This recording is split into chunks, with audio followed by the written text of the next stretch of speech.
ఇలా పాడేస్తుంటారు రిలీజ్లకు వచ్చి. రిలీజ్ రోజు మనకి ఏం తెలియదు.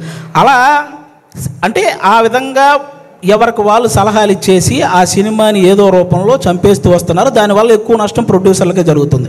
వీటన్నిటికంటే ఏదైతే కొన్ని సంవత్సరాల నుంచి మన తెలుగు సినిమాకి బొమ్మ చూపించిన ఐ బొమ్మ అనేది ఒకటి ఉందో ఆ దరిద్రం ఇప్పటితో అయితే పోయింది. కానీ దానికంటే పెద్ద దరిద్రం ఏముందంటే సోషల్ మీడియాలో వచ్చే నెగిటివిటీ.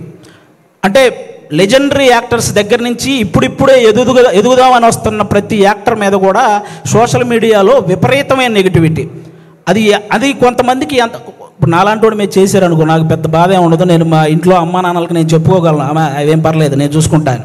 కానీ కొంతమంది అందరికీ అలా ఉండదు. కొంతమంది వాళ్ళ పేరెంట్స్ సెన్సిటివ్ అయి ఉండొచ్చు, ఆ పర్టికులర్ యాక్టర్ సెన్సిటివ్ అయి ఉండొచ్చు. అలా ట్రోల్ చేయడం వల్ల వాళ్ళు మనస్తాపానికి గురైపోయి ఖచ్చితంగా వాళ్ళు చేసే ప్రాజెక్టుల విషయంలో కానీ వాళ్ళు చేసే పనుల విషయంలో కానీ వెనకపడుతూ ఉంటారు. అది మీరు గమనించాలి. నేను ఓన్లీ ఏదో చిన్న చిన్న వాళ్ళ గురించి చెప్పట్లేదు. మన తెలుగు సినిమాని ఆల్మోస్ట్ మన దేశాన్ని తలెత్తుకునేలా చేసిన రాజమౌళి గారు లాంటి వాళ్ళే ఒక పోస్టర్ వదిలితే దాని మీద ట్రోల్ చేసి ఆయన్ని కూడా తలదించుకునేలా చేస్తున్నాం.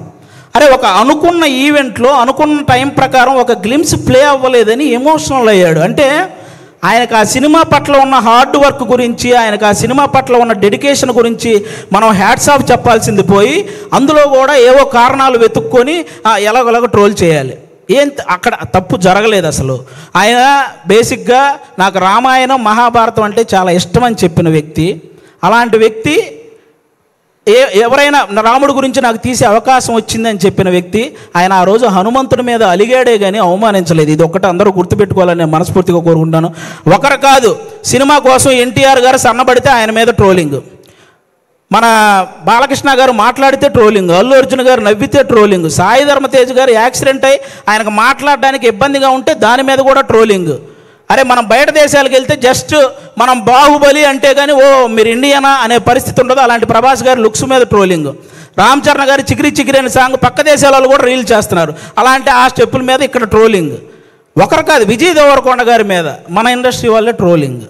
అంటే ఒక వ్యక్తి ఇంకా అంతకు మించి ట్రోలింగ్ అంత మానసికంగా ఒక వ్యక్తిని కుంగదేయాల్సిన పనే ఉంది. ఇప్పుడు బాహుబలి, RRR, పుష్ప ఎలాగో ఒక వర్గానికి అర్జున్ రెడ్డి లాంటి సినిమా కూడా అలాగే.